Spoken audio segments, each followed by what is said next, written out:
چھوٹے تھے، شہزادے بچے تھے، کہا میں ایک بات کہوں پر میرے نانا جان سے میرے دادا جان سے نہیں کہنا۔ کہا وہ بات کیا ہے؟ کہا میرے دادا جان کے پاس جا کے کہنا قسمت میں نہیں تھا تو آپ کے پاس آنے کی ضرورت ہی کیا تھی، میں تو اس لیے آئی ہوں کہ آپ اللہ کے ولی ہیں، آپ دعا کریں اللہ تعالیٰ جو ہے مجھے بیٹے عطا فرمائے۔ اب یہ عورت واپس گئی، واپس جانے کے بعد دوبارہ اپنی عرض پیش کی۔ حضرت شیخ بہاؤالدین نے کہا کہہ تو دیا کہ تیری قسمت میں اولاد نہیں ہے۔ وہ عورت کہنے لگی قسمت میں نہیں تھی تو آپ کے پاس آنے کی ضرورت کیا تھی؟ آپ کے پاس تو اس لیے آئی ہوں کہ آپ دعا کریں اللہ تعالیٰ مجھے اولاد دے۔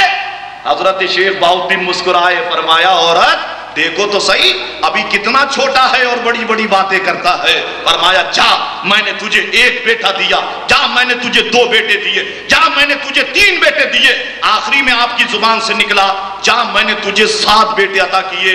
لوگ کہتے ہیں واقعی بہاؤالدین کی دعا نے وہ کام کیا کہ اس عورت کے یہاں 7 بیٹے پیدا ہوئے۔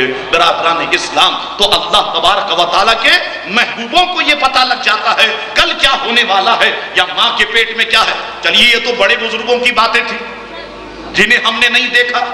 میں مزے کی بات آپ کو بتاؤں، ابھی کچھ ہی عرصہ ہوا ان بزرگ کے انتقال کیے ہوئے حضرت علامہ مولانا تقدس علی خان صاحب رحمت اللہ تعالی علیہ، بہت مشہور شخصیت تھے۔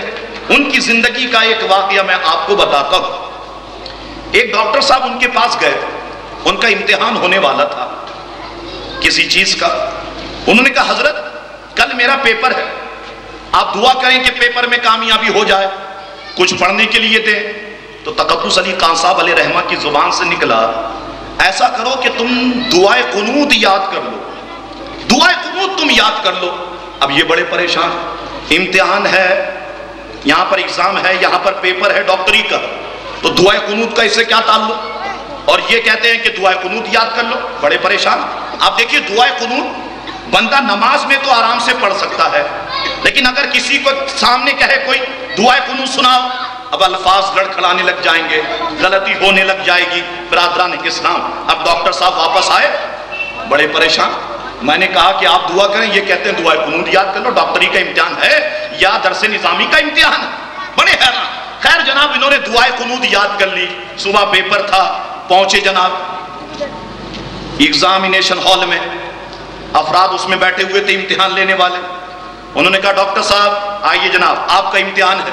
اب امتحان کے لیے بٹھایا تو ایک ڈاکٹر ان سے کہنے لگا جو امتحان کے لیے بیٹھا ہوا تھا امتحان لینے کے لیے، اس نے کہا ڈاکٹر صاحب امتحان دینے آئے ہو؟ جی ہاں۔ کہا ایسا کرو ڈاکٹر صاحب دعائے قنوت سنا دو، ہم تمہیں پاس کر دیں گے۔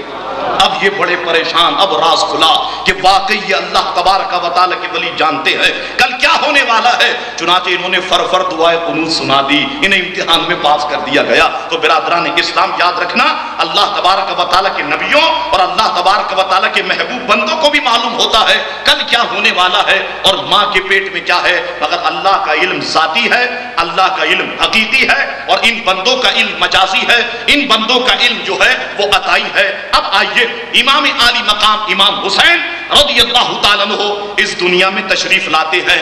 بے شمار احادیث کریمہ آپ کی شان سے متعلق کتب احادیث میں موجود ہیں۔ میں چند حدیثیں آپ کو سناتا ہوں، سنیے حضور کے ارشادات کو اور اپنی زبانوں کو سبحان اللہ سے تر رکھیں۔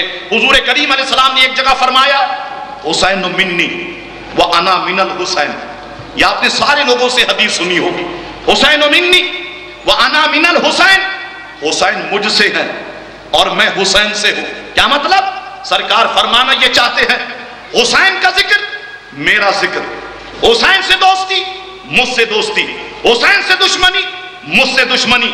جس نے حسین کو دیکھا گویا اس نے مجھ مصطفیٰ کو دیکھا، اور جس نے مجھے دیکھا سرکار فرماتے من رانی فقد راز حق، جس نے مجھے دیکھا تحقیق اس نے حق کو دیکھا۔ تو سرکار کا ارشاد کہ حسین منی وانا من الحسین، حسین مجھ سے ہے اور میں حسین سے ہوں۔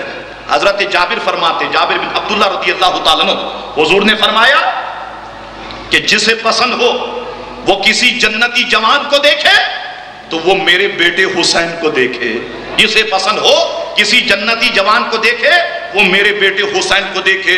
حضرت ابو ہریرہ رضی اللہ تعالیٰ عنہ ارشاد فرماتے ہیں حضور خطبہ دے رہے تھے، دوران خطبہ حضور نے ارشاد فرمایا چھوٹا بچہ کہاں ہے؟ حضور کا یہ کہنا تھا امام حسین سامنے سے تشریف لے آئے، حضور کریم علیہ السلام کی مقدس ران پر بیٹھ گئے. حضور کریم علیہ السلام نے فرمایا لوگو یہ میرا بیٹا حسین ہے. پھر حضور کریم علیہ السلام نے، ابو ہریرہ فرماتے ہیں، امام حسین کا منہ کھولا اور پورا منہ کھول کر امام حسین کا بوسہ لیا. اور بوسہ لینے کے بعد حضور نے عرض کی اے اللہ میں حسین سے محبت کرتا ہوں، تو بھی حسین سے محبت کر. دیکھیے ہم تمام لوگ حسین کی محبت میں یہاں پہ بیٹھے ہیں. اب سنیے، حضور نے گویا ہمارا ذکر بھی کر دیا 1500 سال پہلے، ہمارے لیے بھی دعا کر دی. حضور نے عرض کی مولا میں حسین سے محبت کرتا ہوں، تو بھی حسین سے محبت کر، اور مولا میرے ہر اس امتی سے محبت کر جو میرے حسین سے محبت کرتا ہے. ہر اس امتی سے محبت کر جو میرے حسین سے محبت کرتا ہے. برادران اسلام، حضرت ابو ہریرہ رضی اللہ تعالیٰ عنہ ارشاد فرماتے ہیں کہ رسول کریم علیہ السلام امام حسین سے اتنی محبت کرتے کہ آپ حسین کے لعاب کو اس طرح چوستے تھے کہ جیسے آدمی کھجور کو چوسا کرتا ہے، ایسے چوسا کرتے تھے. ایک موقع پر امام حسین گزر رہے تھے تو حضرت فاروق اعظم رضی اللہ تعالیٰ عنہ کے شہزادے حضرت عبداللہ ابن عمر یہ کعبے کے سائے میں تشریف فرما تھے. جب امام حسین سامنے سے گزرے تو ابن عمر رضی اللہ تعالیٰ نے سارے لوگوں سے کہا اے لوگوں یہ صاحب جو ابھی سامنے سے گزرے ہیں جانتے ہو ان کا کیا مقام ہے؟ لوگوں نے پوچھا کیا مقام؟ فرمایا آسمان والوں کے نزدیک زمین والوں میں یہ سب سے زیادہ پسندیدہ ہے کہ آسمان والے سارے جو ہے امام حسین سے محبت کرتے ہیں. برادران اسلام، آپ کی زندگی کا ایک اور واقعہ جو بڑا ایمان افروز واقعہ کہ امام حسین رضی اللہ تعالیٰ عنہ بیٹھے ہوئے تھے، جلوہ افروز تھے. سامنے سے فاروق اعظم کے شہزادے عبداللہ ابن عمر گزرے. اب امام حسین نے جب انہیں بلایا تو آواز دے کے نہیں بلایا بلکہ دوسرے انداز سے بلایا. کہا اے ہمارے نانا کے غلام کے لڑکے ادھر آؤ، اے غلام زادے ادھر آؤ. یہ بات عبداللہ ابن عمر کو کچھ عجیب سی لگی. وہ فاروق اعظم کی بارگاہ میں پہنچ گئے. آپ امیر المومنین تھے. کیا ہوا شہزادے؟ کہا ابا جان آج یہ معاملہ پیش آیا، میں سامنے سے گزر رہا تھا، انہوں نے مجھے عبداللہ ابن عمر کہہ کے مخاطب نہیں کیا بلکہ امام حسین نے مجھ سے کہا اے ہمارے نانا کے غلام کے لڑکے ادھر آؤ، غلام زادے ادھر آؤ. یہ بات مجھے بڑی عجیب لگی. تو حضرت فاروق اعظم نے کاغذ اور ایک قلم اپنے شہزادے کو دیا. فرمایا شہزادے یہ کاغذ اور قلم لے جاؤ اور حسین سے لکھوا کے لے آؤ کہ ہم ان کے نانا کے غلام ہیں تاکہ میدان محشر میں ہماری مغفرت ہو جائے، اسے دکھائیں تو ہماری نجات ہو جائے. برادران اسلام، اتنی محبت ہے ان لوگوں میں آپس میں. برادران اسلام، آئی حضرت اسامہ بن زید رضی اللہ تعالیٰ فرماتے ہیں کہ ایک موقع پر رات میں سرکار کریم علیہ السلام کے حجرہ ناز پہ داخل ہوا. حضور باہر تشریف لائے تو حضور کے جسم ناز کی یہ دونوں چیزیں کچھ ابری ہوئی تھی مگر ان پہ سرکار نے چادر مبارکہ ڈالی ہوئی تھی. اب وہ چیز نظر نہیں آ رہی تھی. تو جو سوالات تھے میں نے سرکار کی خدمت میں پیش کیے، جو کام تھا پیش کیا. اس کے بعد جب میں جانے لگا تو میں ٹھہر گیا. میں نے سرکار کی خدمت میں عرض کی یا رسول اللہ یہ آپ کا جسم ناز یہاں سے کیوں ابھرا ہوا؟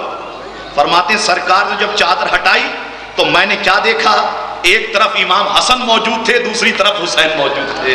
حضور نے فرمایا اسامہ یہ میرے بیٹے حسین ہے، پھر یہ میرے بیٹا حسن ہے، یہ میرا بیٹا حسین ہے. اور پھر دعا کی حضور نے اے اللہ تبارک و تعالی میں ان دونوں سے محبت کرتا ہوں، مولا تو بھی ان سے محبت کر، اور مولا میرے ہر اس غلام سے محبت کر جو ان سے محبت کرے. برادران اسلام، یہ شان ہے ان شہزادوں کی. حضرت علامہ جامی رحمت اللہ تعالی مشہور زمانہ کتاب شواہد النبوت میں ایک جگہ پر فرماتے ہیں کہ ایک موقع پر سرکار کریم علیہ السلام، غور سے سنیے گا، رونق افروز تھے. سرکار کریم علیہ السلام کی ایک ران پر امام حسین بیٹھے ہوئے اور دوسری ران پر رسول کریم علیہ السلام کے شہزادے حضرت ابراہیم بیٹھے ہوئے تھے جو ام المومنین حضرت ماریہ قبطیہ رضی اللہ تعالیٰ عنہ کے بطن اقدس تھے. جبریل امی آئے، دونوں کو بیٹھا ہوا دیکھا. عرض کی یا رسول اللہ صلی اللہ علیہ وسلم ان دونوں کو اللہ تعالیٰ ایک ساتھ نہیں رہنے دے گا، ایک کو لے لے گا. اب آپ کی مرضی ہے، آپ جس کو دینا چاہیں دے دے. تو حضور کریم علیہ السلام نے سوچا اگر میں حسین کو دیتا ہوں تو ان کی والدہ غمزدہ ہو جائیں گی، والد غمزدہ ہو جائیں گے، ایک بھائی ہے وہ غمزدہ ہو جائے. اور اگر میں اپنے بیٹے ابراہیم کو دیتا ہوں تو یہ سارا غم صرف مجھے پر آئے گا اور مجھے اپنا غم